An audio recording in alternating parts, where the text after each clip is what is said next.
اعوذ باللہ من الشیطان اللعین الرجیم بسم اللہ الرحمن الرحیم الحمد للہ رب العالمین والصلاة والسلام علی النبی الکریم وعلی آلہ الطیبین الطاہرین المعصومین المنتجبین ولعنت اللہ علی اعدائہم من الآن الى قیام یوم الدین آمین یا رب العالمین.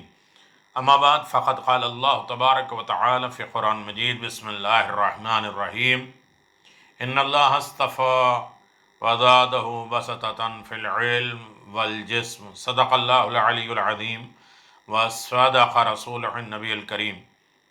ناظرین محترم، السلام علیکم. حیات جناب ابو الفضل عباس پہ گفتگو جاری و ساری ہے. مسلسل آپ کے القابات، آپ کی خصوصیات، آپ کے مقام اور رتبہ، آپ کے نام، آپ کے القابات، خاندان، قوم، قبیلہ، نسل، صلب، یہ ساری چیزیں آپ حضرات کی خدمت میں مختصر اعتبار سے بیان کی جا رہی ہے. آج اس منزل پر جناب ابو الفضل عباس خدا، اللہ، رسول اور ائمہ معصومین علیہم السلام کے میں صاحب وجاہت تھے. یعنی اللہ کے رسول اور ائمہ معصومین کی نگاہ میں ایک مقام، اہم ترین مقام اور عظمت رکھنے والے جناب ابو الفضل عباس. حضرت ابو الفضل عباس علیہ السلام نے اپنے راسخ ایمان، مضبوط عقیدے، اخلاق کریمہ اور اپنے معارف پر، اپنی معرفت، اپنی پہچان پر حرف با حرف عمل کر کے خدا، رسول اور ائمہ معصومین کی نظر میں مقام عظمت حاصل کیا ہے. چنانچہ آپ اللہ اور رسول اور خاندان، خاتون جنت اور ائمہ طاہرین علیہ السلام کی نظر میں صاحب وجاہت، چمکدار چہرہ، باعمل شخصیت تھے. حضرت ابو الفضل عباس کو وجاہت کا وہ درجہ ملا ہے، چمکدار کا، جو آج تک نبی اور وصی کے علاوہ کسی کو نصیب نہیں ہوا. اس وجاہت کے چند نمونے میں آپ کی خدمت میں بیان کروں گا. کیوں اتنا چہرہ وجیح، چمکدار، روشن، پرکشش جناب ابو الفضل عباس کا تھا، کہ یہ بیان کرنا بھی ایک سعادت اور کامیابی اور کامرانی ہے. حضرت عباس علیہ السلام کا خدا کے نظر میں مقام، خدا کی نگاہ میں، قرآن، اللہ تبارک و تعالی قرآن مجید میں اعلان فرما رہا ہے: لو انا كتبنا علیہم ان اقتلوا انفسکم او اخرجوا من دیارکم ما فعلوا الا قلیلا منہم ولو انہم فعلوا ما یوعظون به لکان خیرا لهم اشد تثبیتا وإذ آتیناہم من لدنک اجرا عظیما ولہدیناہم صراطا مستقیم وَمَن يُطِعِ اللَّهَ وَرَسُولَهُ فَأُولَئِكَ مَعَ الَّذِينَ أَنْعَمَ اللَّهُ عَلَيْهِمْ مِنَ النَّبِيِّينَ وَالصِّدِّيقِينَ وَالشُّهَدَاءِ وَالصَّالِحِينَ وَحَسُنَ أُولَئِكَ رَفِيقًا ذَلِكَ فَضْلٌ مِّنَ اللَّهِ وَكَفَىٰ بِاللَّهِ عَلِيمًا. سورہ نساء آیت 66 سے 70 تک، 66 سے 70 تک. اگر ہم اس پر فرض کر دیتے کہ اپنے آپ کو قتل کر ڈالو یا اپنا وطن چھوڑ دو، تو چند افراد کے علاوہ ان میں سے کوئی بھی اس پر عمل نہ کرتا. حالانکہ اگر یہ اس نصیحت پر عمل کرتے تو ان کے حق میں بہتر ہوتا اور ان کو زیادہ ثبات حاصل، مضبوطی حاصل ہوتی. ہم انہیں اپنی طرف سے اس پر عظیم اجر عطا کرتے اور ہم انہیں صراط مستقیم کی ہدایت کرتے. جو بھی اللہ اور رسول کی اطاعت کرے تو وہ ان لوگوں کے ساتھ ہوگا جن پر خدا نے انعام کیا ہے، نعمتیں نازل کی ہے، انبیاء، صدیقین، شہداء، صالحین، اور یہی بہترین ساتھی ہے۔ یہ اللہ کی طرف سے فضل ہے، کرم ہے، اور خدا ہر ایک کے حالات کے علم کے لیے کافی ہے۔ اللہ تعالیٰ نے دو بڑے امتحانات کا ان آیات میں تذکرہ کیا۔ پہلا امتحان جان کی قربانی، دوسرا امتحان وطن سے ہجرت کر جانا، وطن چھوڑ دینا، وطن سے کوچ کر جانا۔ پھر اس کے بعد کی 4 آیات اس کے انعام کا ذکر کیا ہے۔ پہلا انعام یہ ہے کہ ہم انہیں اجر عظیم عطا کریں گے، دوسرا انعام انہیں صراط مستقیم کی ہدایت کریں گے، تیسرا انعام خدا رسول کی اطاعت کرنے والے افراد، انبیاء، صدیقین، شہداء، صالحین کے رفیق ہوں گے۔ پھر آخر میں یہ اعلان کیا گیا کہ یہ خدا کا فضل ہے، جسے چاہتا ہے عطا کر دیتا ہے، اور اللہ سب کے حالات سے باخبر ہے۔ اللہ کا فضل، اور بات ہو رہی ابو الفضل کی۔ ان تمام لوگوں کے اوپر خدا کا فضل ہے۔ 4 انعامات میں انہیں اجر عظیم عطا دے گا، جن کو اجر عظیم دے گا یہ خدا کا فضل ہے۔ تو جو لوگ خدا کے فضل ہوں گے، باپ کون ہوگا؟ ابو الفضل۔ دوسرا انعام انہیں صراط مستقیم کی ہدایت کرے گا، جو صراط مستقیم کی جن کی ہدایت کرے گا یہ اللہ کا فضل ہے اور ابو الفضل۔ تیسرا انعام خدا رسول کی اطاعت کرنے والے افراد، انبیاء، صدیقین، شہداء کے دوست ہوں گے، رفیق ہوں گے، ساتھی ہوں گے۔ یہ کیا ہے؟ اللہ کا فضل ہے اور ابو الفضل۔ پھر آخر میں یہ اعلان کیا گیا ہے کہ یہ خدا کا فضل ہے، جسے چاہتا ہے خدا دیتا ہے۔ تو آپ اندازہ لگائیے کہ ابو الفضل کون ہے۔ ان آیات میں جس طرح فرزند رسول حضرت امام حسین علیہ السلام اور آپ کے جانثار بھائی ابو الفضل عباس نے عمل کیا، ان کی نظیر، ان کی مثال تاریخ کے ورقوں میں، تاریخ میں کہیں بھی نہیں دکھائی دیتا۔ اللہ تعالیٰ نے فرزند رسول پر ہجرت اور قتال کو فرض کیا ہے، اور اس فرض کو حبیب خدا نے جبریل امین کی زبانی بیان کیا۔ حضرت امام حسین علیہ السلام نے اپنے رب کے حکم پر عمل کیا۔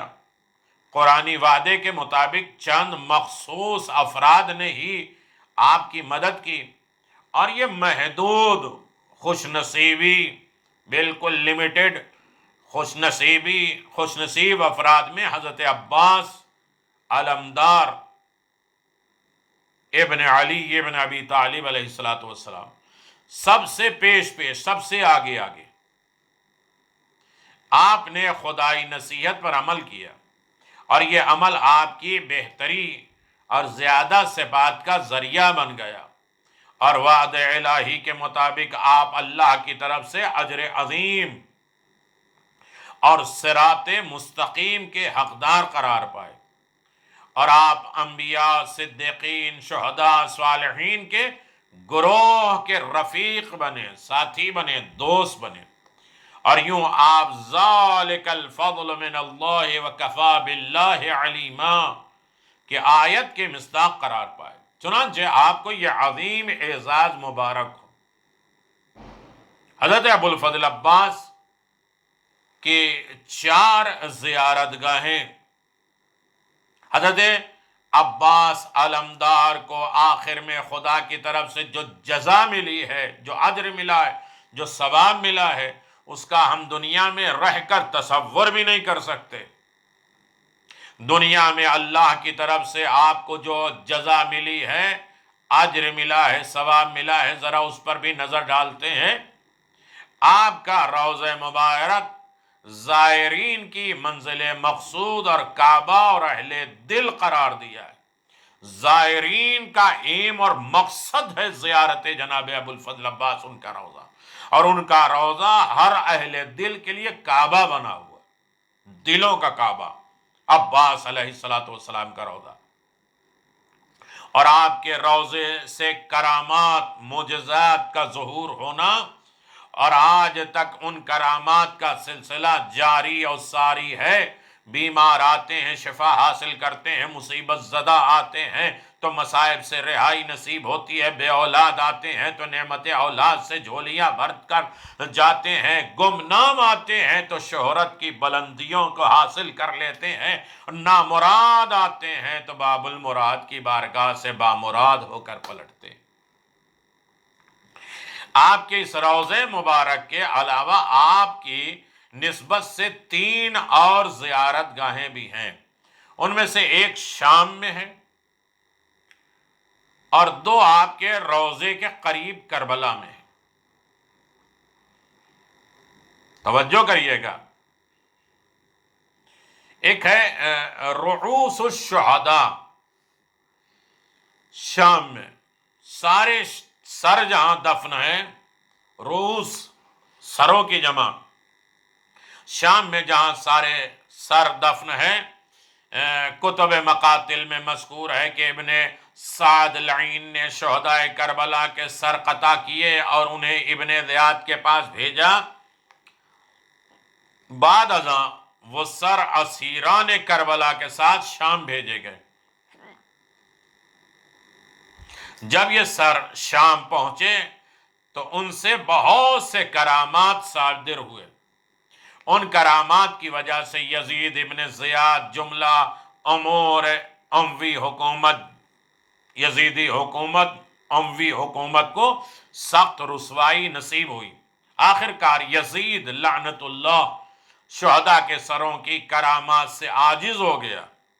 سروں سے کیا کرامات اور فضائل ظاہر ہوتے ہیں، اور جب اس نے حضرت امام سجاد علیہ السلام کو قید سے رہا کیا تو مجبور ہو کر شہداء کربلا کے سر بھی ان کے حوالے کر دیے۔ امام سید سجاد ان سروں کو واپس کربلا لائے تھے اور ان کے بدن کے ساتھ دفن کیا تھا۔ اس کے باوجود دمشق میں باب صغیر کے پاس رؤوس الشہداء کے نام سے ایک زیارت گاہ موجود ہے۔ یہ عمارت بہت سادہ سی تھی، بعد ازاں اس عمارت کی جگہ خوبصورت روضہ بنایا گیا اور اس کے اندر شہداء کے سروں کا مزار بنایا گیا۔ اس میں حضرت عباس کے سر اقدس کے علاوہ اور بھی شہداء کے سروں کے نشانیاں وہیں کی گئی ہیں۔ اعیان الشیعہ کے مؤلف کی تحقیق یہ ہے کہ یہاں شہداء کے سر دفن نہیں ہیں، البتہ یہاں کچھ عرصے تک ان کے سرہائے مبارک رکھے گئے۔ میں صرف تاریخ بیان کر رہا ہوں۔ مودت آل محمد سے سرشار افراد وہاں دن رات حاضری دیتے تھے اور سلام عقیدت پیش کرتے تھے، اور اللہ تعالیٰ کو شہداء کربلا کے سروں بالخصوص حضرت ابو الفضل عباس کے سر اطہر کا واسطہ دے کر دعا مانگتے تھے، اور ان کی دعائیں مستجاب ہوتی تھیں، قبول ہوتی تھی۔ اب ایک جگہ کربلا میں ہے، داہنا رائٹ ہینڈ بازو قلم ہونے کا مقام، داہنا بازو جہاں کٹا ہے۔ روز عاشور کسی کو حضرت عباس علیہ السلام کے سامنے آنے کی جرأت نہ ہوتی تھی۔ جب آپ نہر علقمہ سے مشکیزہ بھر کر خیام کی طرف چلے تو وہاں بزدل دشمن ایک کھجور کے درخت کی آڑ میں گھاٹ لگا کر بیٹھے تھے، اور جب آپ کا وہاں سے گزر ہوا تو بزدل دشمن نے چھپ کر وار کیا، جس سے آپ کا داہنا بازو قلم ہو گیا۔ یہ جگہ آپ کے روضہ اطہر کے شمال مشرق میں واقع ہے۔ اس جگہ ایک مکان کی دیوار پر کٹے ہوئے بازو کی تصویر بنی ہوئی ہے، اور اس کے نیچے فارسی زبان میں یہ مرثیہ لکھا ہوا ہے کہ آپ کے قبر اطہر کے زائرین اس جگہ کی بھی زیارت سے مشرف ہوتے ہیں۔ آپ کا لیفٹ ہینڈ بایاں ہاتھ ایک اور بدبخت کمین گاہ میں چھپا ہوا تھا، اور اس نے آپ پر حملہ کیا، جس سے آپ کا بایاں بازو شہید ہو گیا۔ جہاں آپ کا بایاں بازو قلم ہوا تھا وہ جگہ بھی اس زیارت گاہ بن چکی ہے، اور اس زیارت گاہ پہ مشہد کف الیسر کا بورڈ آویزاں ہے، لکھا ہوا ہے، لٹکایا ہوا ہے۔ یہ جگہ حضرت عباس علیہ السلام کے روضہ اطہر کے بالکل جنوب مشرق میں واقع ہے، اور اس میں لکھا ہے صل اذا ما شئت واسمع علم ثم خذ منی جواب المفہم ان فی هذا المقام انقطعت سیرت العباس بحر المکرم ہا ہنا یا صالح طاحت بعدما وطاحت یمین بجنب القمی اجرد نما عین وابکی اثرا حتی اذا یبقى بدمی من دم۔ اس مقام کے متعلق سوال کرنے والے، تمہیں اچھی طرح سے معلوم ہونا چاہیے کہ وہ مقام ہے جہاں حضرت عباس علیہ السلام کے بایاں بازو قلم ہوا اور لیفٹ بازو قلم ہوا، اس سے پہلے کہ آپ کا داہنا بازو نہر القمہ کے کنارے قلم ہوا تھا۔ اس پر اشک برسا اور اس کے غم میں گریہ کیا، یہ اس بات کا حقدار ہے کہ ان پر خون کے آنسو روئے جائیں، یہ مرثیہ ہے۔ حضرت عباس علیہ السلام کے روضہ مبارک کے علاوہ مذکورہ 3 مقامات بھی آپ کی زیارت گاہ ہیں۔ زائرین ان مقامات پر جاتے ہیں اور وہاں رک کر خدا سے اپنی حاجت طلب کرتے ہیں۔ الغرض حضرت ابو الفضل عباس نے اپنے علم پر حرف بحرف عمل کیا، اپنے علم پر علم ہاتھ میں لیے، اپنے علم پر حرف بر حرف عمل کیا۔ اس کے عوض، اس کے بدلے خدا نے انہیں یہ عزت اور عظمت عطا فرمائی۔ اللہ تعالیٰ نے اپنے رسول کو ان کے سبط اصغر حضرت امام حسین علیہ السلام کی شہادت کی خبر دی تھی، اور حضرت امام حسین علیہ السلام کے ساتھ شہید ہونے والوں کی بھی خبر دی تھی۔ اس حقیقت میں شک نہیں ہے کہ حضرت جبرائیل نے حضرت کو مظلوم کربلا کے مددگاروں کی خبر ہوگی تو انہوں نے سر فہرست امام حسین کے محافظ اعظم حضرت ابو الفضل عباس اور ان کی وفا کے ضرور خبر دی ہوگی۔ آپ کے مقام کا اندازہ اس امر سے لگایا جا سکتا ہے کہ آپ کی ولادت سے قبل پہلے جبریل نے حضرت کو آپ کے وفا اور ایثار کی خبر دی تھی، اور اس سے رسول مقبول کی نظر میں آپ کی منزلت بلند برتر ہوئی تھی۔ ہمیں افسوس ہے کہ ہم تک حضرت صلی اللہ علیہ وآلہ وسلم کی وہ حدیث نہیں پہنچی جو آپ نے حضرت عباس کی عظمت کے متعلق ارشاد فرمائی ہوں گی۔ رسول خدا نے کیا کیا فرمایا ہوگا جناب ابو الفضل عباس کا، اس کے بارے میں شیخ صدوق نے خصال میں حضرت امام زین العابدین علیہ السلام سے روایت نقل کی ہے کہ آپ نے فرمایا کہ اللہ نے میرے چچا عباس کو ان کے کٹے ہوئے بازوؤں کے بدلے 2 پر عطا کیے ہیں، وہ جعفر طیار کی طرح جنت میں پرواز کرتے ہیں۔ اس کے بعد شیخ صدوق لکھتے ہیں کہ یہ حدیث کافی طویل لمبی ہے، میں نے یہاں بقدر ضرورت ان کے ایک حصے کو نقل کیا ہے۔ حضرت عباس کے فضائل کے روایات میں نے اپنے دوسرے کتاب مقتل الحسین میں جمع کیا ہے۔ مقتل الحسین میں بھی بہت سی روایتیں موجود ہیں۔ ہم افسوس سے کہتے ہیں کہ شیخ صدوق کی کتاب مقتل الحسین شاید مرور زمانہ گزرنے کی وجہ سے ختم ہو گئی، تلف ہو گئی، نہیں ملتی۔ تلاش بسیار کے باوجود یہ کتاب ہمیں کہیں نہیں ملی۔ مقتل الحسین بہت عظیم کتاب ہے تھی جو جناب عباس کے متعلق تھی، نہیں مل رہی۔ کاش اگر وہ کتاب مل جاتی تو امکان تھا کہ اس میں حضرت عباس کے متعلق رسول خدا صلی اللہ علیہ وآلہ وسلم کی بھی بہت سی حدیثیں ہوں۔ حضرت عباس علماء عاملین میں سر فہرست تھے، وہ علماء جو عمل کرتے، عمل کرنے والے علماء۔ احادیث نبوت میں ہے، نبوی میں ہے، نبی کریم نے فرمایا کہ ہمیں حضرت عباس کی شان کی مخصوص حدیث نہیں مل سکی، جبکہ حضرت سے باعمل علماء کی تعریف میں بہت سی حدیث منقول ہے۔ حضرت عباس بھی اپنے زمانے کے سب سے بڑے عالم باعمل تھے، لہذا ہم یہ کہہ سکتے ہیں کہ حضرت عباس ان احادیث کے مصداق کامل تھے، اس لیے ان احادیث کو بالواسطہ بالعموم آپ کی شان بیان کی گئی ہے۔ باعمل علماء کی شان کی چند احادیث ملاحظہ فرمائے۔ فقیہ واحد اشد علی ابلیس من علف آدم عابد، ایک فقیہ ابلیس پر 1000 عبادت گزاروں سے بھاری ہے۔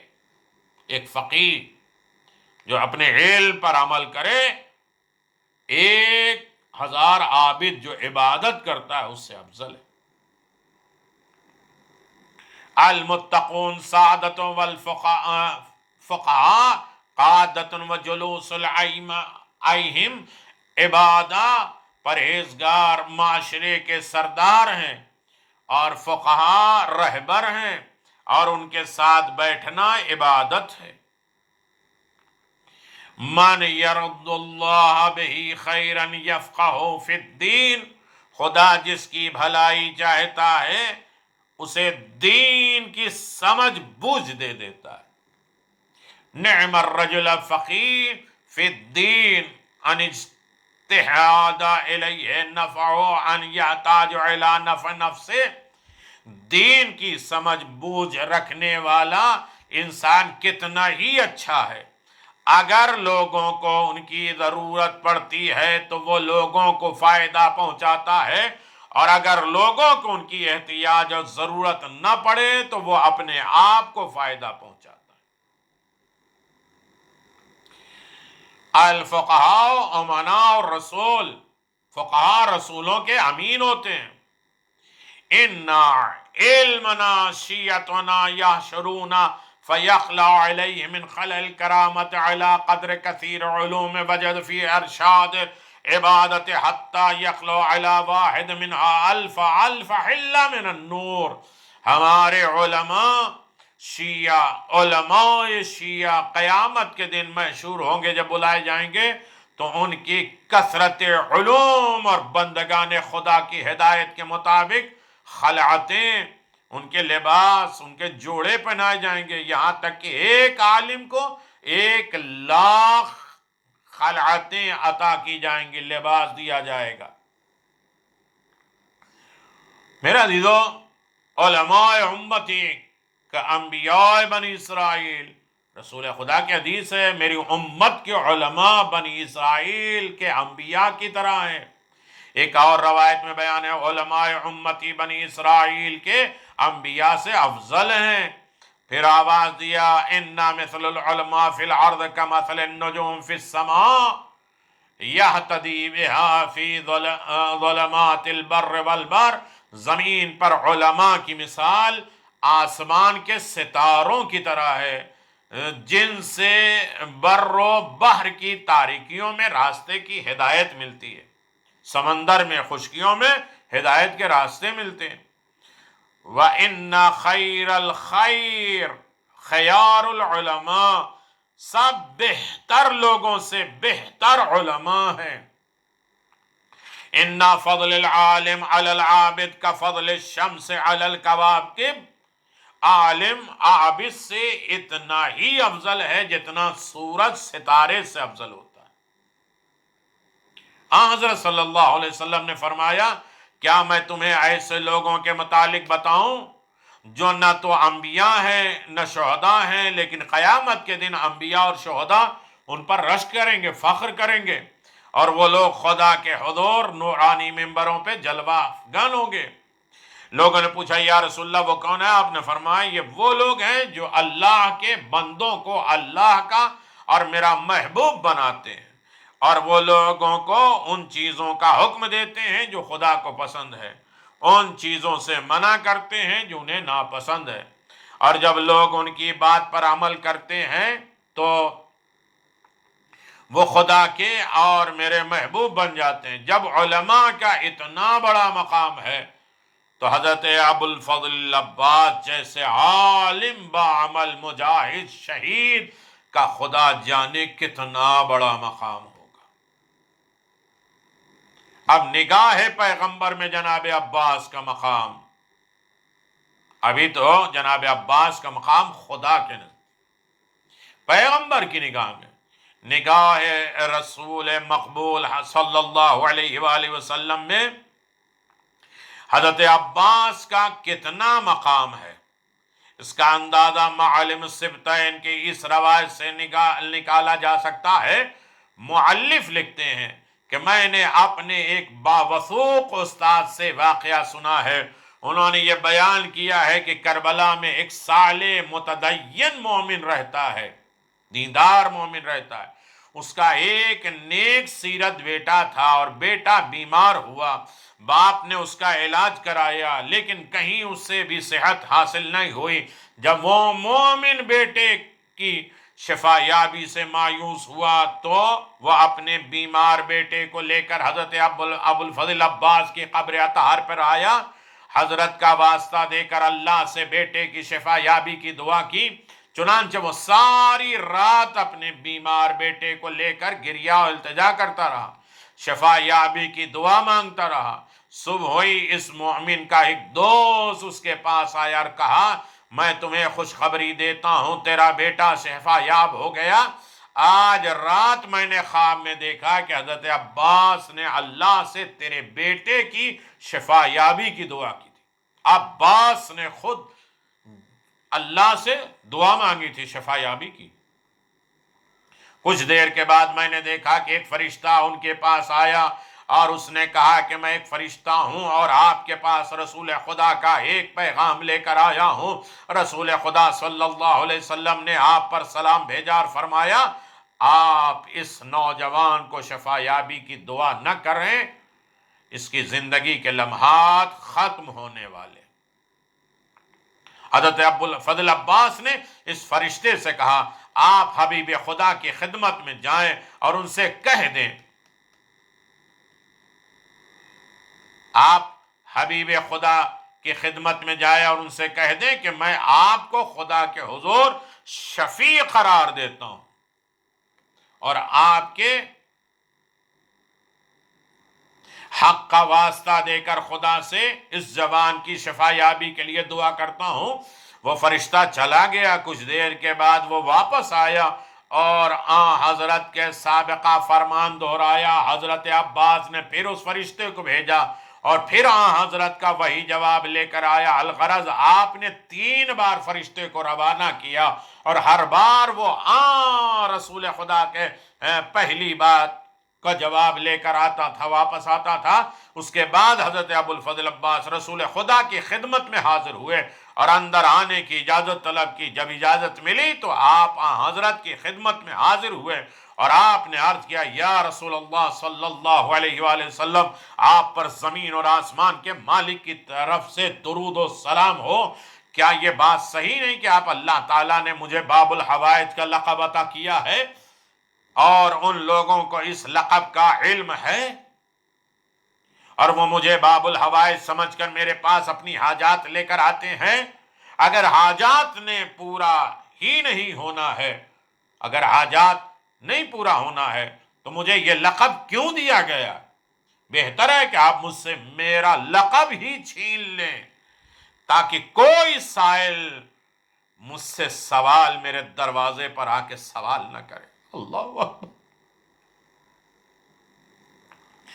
یہ سننا تھا کہ رسول خدا مسکرا پڑے اور فرمائے واپس جاؤ، خدا تمہاری آنکھوں کے ٹھنڈک عطا کرے، آپ واقعی باب الحوائج ہیں، جس کے لیے چاہیں سفارش کریں۔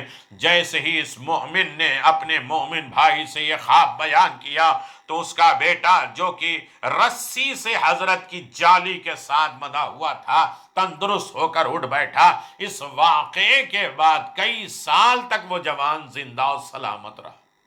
اللہم صلی اللہ علیہ وسلم۔ ہم یہ کہہ سکتے ہیں کہ وہ خواب سچا تھا اگر خواب جھوٹا ہوتا تو جوان شفایاب ہو کر نہ اٹھتا، ویسے ہی حدیث پاک کے مطابق مومن کا خواب نبوت کی 17ویں جز ہوتا ہے۔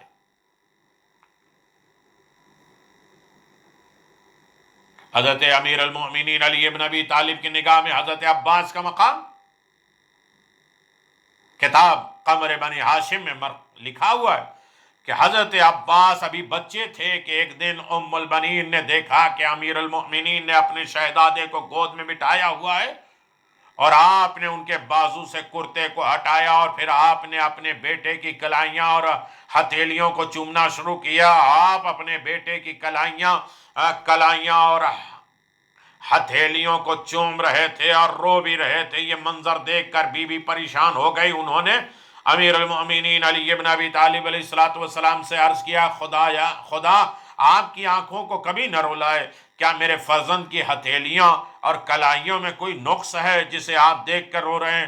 امیر المؤمنین نے انہیں اپنے فرزند کی عظمت اور رفعت سے آگاہ کیا اور فرمایا، روز عاشور یہ اپنے امام کی حفاظت کریں گے اور امام کی حفاظت میں ان کے دونوں بازو کٹ جائیں گے۔ یہ سننا تھا، یہ سنا تو بی بی اپنے غم پر قابو نہ رکھ سکی اور ڈھارے مار مار کر رونے لگی۔ گھر کی دوسری بیویوں نے بھی خوب گریہ کیا۔ پھر امیر المؤمنین علی بن ابی طالب علیہ السلام نے سب کو دلاسا دیا اور اپنے فرزند کی عظمت اور رفعت کو بیان فرمایا، اور اس کے بعد آپ نے فرمایا اللہ تعالیٰ ان کے کٹے ہوئے بازوؤں کے بدلے اسے 2 پر دے گا جن کے ساتھ وہ میرے بھائی جعفر کی طرح سے جنت پہ پرواز کریں گے۔ یہ بات ہر شخص سمجھ سکتا ہے کہ امیر المؤمنین نے اپنے بیٹے کی کلائیوں اور ہتھیلیوں کو جو بوسے دیے، ان کی بنیاد صرف پیدری شفقت اور محبت ہی نہیں ہے کہ باپ کے دل میں محبت ہوتی ہے اولاد کی، اس سے آپ نے اپنے بیٹے کے مقام اور منزلت کو واضح کر دیا کہ کیا مقام ہے۔ اللہ اکبر! آپ اندازہ لگا سکتے ہیں، باتیں یقیناً بڑی طولانی ہے۔ اگر انسان ان تمام چیزوں کو اپنے مد نظر رکھے تو یقیناً بہت بڑا مقام ہے۔ روایت میں کہ امیر المؤمنین علی بن ابی طالب علیہ السلام نے فرمایا کہ میری آنکھوں کی تجھ سے ٹھنڈک ملے گی۔ معالم الصفتین دیگر کتابوں میں لکھا ہوا ہے کہ امیر المؤمنین علی بن ابی طالب علیہ السلام نے اپنی شہادت کی شب اپنے تمام خاندان کو جمع کیا اور سب کو وصیتیں فرمائی۔ آپ حضرت عباس کی طرف متوجہ ہوئے اور انہیں سینے سے لگا کے فرمایا، میرے بیٹے عباس، قیامت کے دن میری آنکھیں تیری وجہ سے ٹھنڈی ہوں گی۔ میرے فرزند، میرے بیٹے، جب عاشور کا دن آ جائے اور تو پانی لینے جائے اور گھاٹ پر تیرا قبضہ ہو جائے تو خبردار پانی نہ پینا۔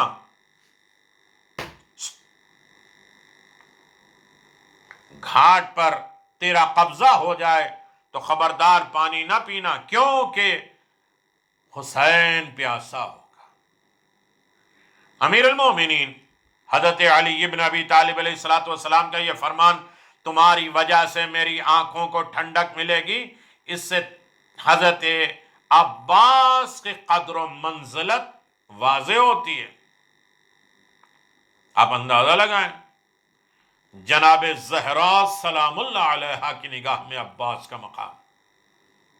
اسرار الشہادہ میں کتب مقاتل کے حوالے سے لکھا گیا ہے کہ جب قیامت کا دن ہوگا اور لوگ سخت پریشانی مصیبت میں گرفتار ہوں گے تو اللہ کے حکم سے رسول خدا صلی اللہ علیہ وسلم حضرت علی بن ابی طالب کو حضرت خاتون جنت سلام اللہ علیہا کے پاس بھیجیں گے تاکہ بی بی مقام شفاعت پر آ جائیں۔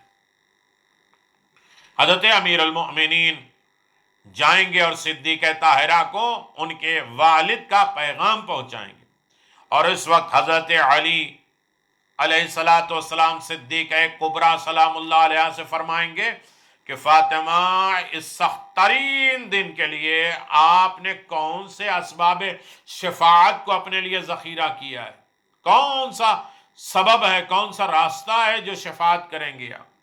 حضرت فاطمہ زہرا سلام اللہ علیہ نے یہ جواب دیں گی، اور دیا جواب، یا امیر المومنین کفانا لعجل هذا المقام الیدان مقطوعتان من ابنت العباس، امیر المومنین مقام شفاعت پر کھڑے ہونے کے لیے ہمارے لیے میرے فرزند عباس کے 2 کٹے بازو کافی ہیں، 2 کٹے بازوؤں سے ہم پوری امت کو شفاعت دلائیں گے۔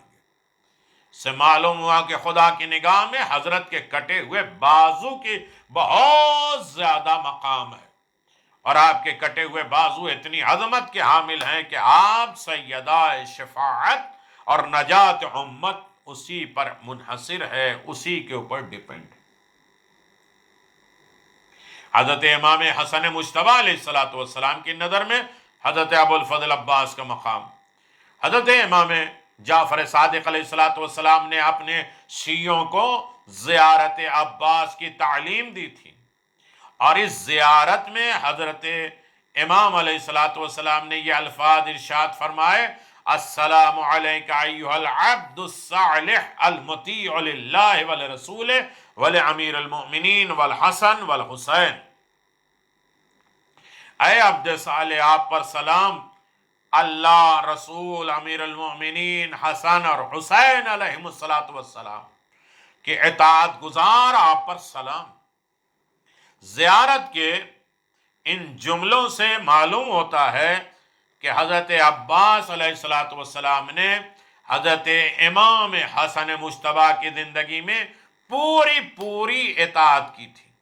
حضرت امام حسن مجتبیٰ علیہ السلام کی شہادت کے بعد آپ نے حضرت امام حسین کی مکمل اطاعت کی تھی، اور جب حضرت امام حسن علیہ السلام کی شہادت ہوئی تو امام حسین علیہ السلام نے اپنے بھائی کو غسل و کفن دیا، اور ان کام میں آپ نے اپنے بھائی حضرت عباس کو شریک کیا تھا۔ شریعت کا قاعدہ ہے کہ معصوم کو غسل و کفن معصوم ہی دیتا ہے، اور معصوم جسے اس امر کے لائق سمجھے تو وہ اسے اپنے ساتھ شریک کر لیتا ہے، شامل کر لیتا ہے۔ معلوم ہوتا ہے کہ حضرت امام حسن مجتبیٰ نے حضرت امام حسین کے یہ وصیت کی تھی کہ جب مجھے غسل دینا تو میرے بھائی عباس کو ان میں شریک کر لینا۔ اللہ،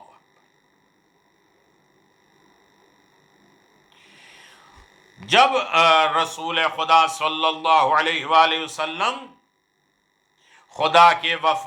رسول خدا صلی اللہ علیہ وسلم کی وفات ہوئی، شہادت ہوئی، تو وصیت رسول کے مطابق امیر المؤمنین علی ابن ابی طالب علیہ السلام نے حضرت علی ابن ابی طالب علیہ السلام نے آپ کو غسل دیا تھا۔ سب تو لوگ چھوڑ کے چلے گئے تھے، لیکن امیر المؤمنین نے رسول خدا صلی اللہ علیہ وسلم کو غسل دیا، کفن دیا، جنازہ اٹھایا، دفن کیا۔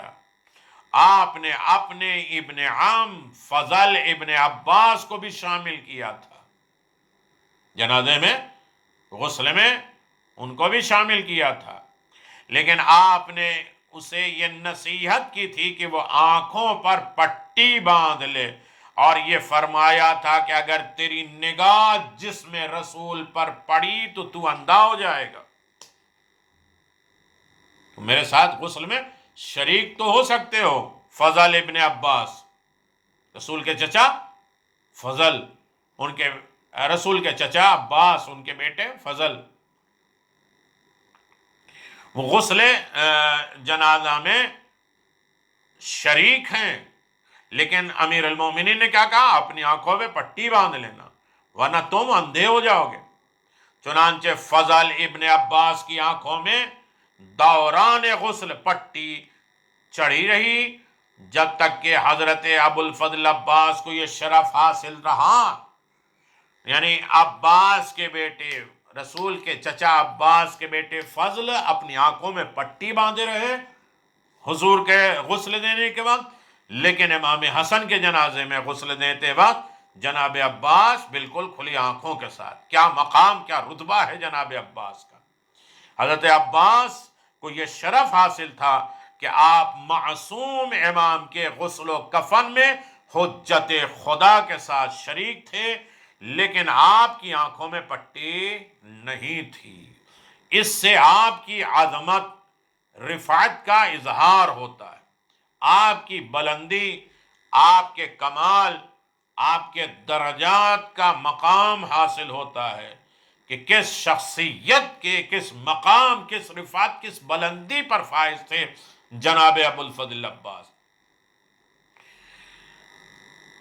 وصلی اللہ علی نبی الکریم وعلی آلہ الطیبین الطاہرین المعصومین المنتجبین ولعنت اللہ علی اعدائہم من الآن الى قیام یوم الدین، آمین یا رب العالمین. انشاءاللہ گفتگو جاری ہے، اور امام حسین کی نظر میں جناب عباس کا مقام ہے. انشاءاللہ آپ حضرات کی خدمت میں یہ بیان کرنے کی سعادت حاصل کی جائے گی. وآخر الدعوانا الحمدللہ رب العالمین.